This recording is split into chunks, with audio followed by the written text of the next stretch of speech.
People say occasionally, how did you survive? How did they survive?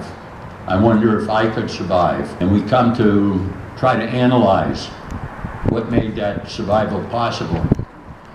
And you have all kinds of people over there in Cambridge at all those fancy schools try to come up with answers.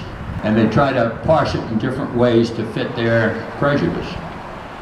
And I'll turn around and not feed into it. And I say exactly what you folks have just got through saying.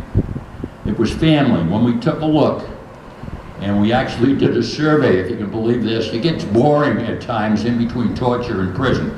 We took a survey of, why do you think that you're still here standing up in one piece? And it came back, it was neighborhood. It was family, it was church, it was school, it was looking out for one another. It was a sense of humor that only free people can know and joke about. We tend to overlook it. And it's family that holds us together. Quincy, North Quincy is part of my family. In Montclair on Bowden Street, where I grew up, within 3 blocks in World War II, the world's greatest generation, we had 8 people volunteered, not drafted, volunteered to go into the service, 6 men and 2 women. One of them was a naval aviator that inspired me, shot down 2 Zeros.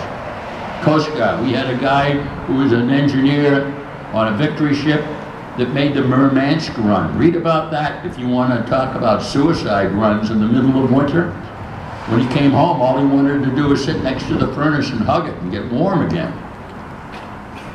That is the kind of thing that inspired me as a youngster. And then when I turned around and realized that the guy right around the corner, Charlie Sweeney, won World War II.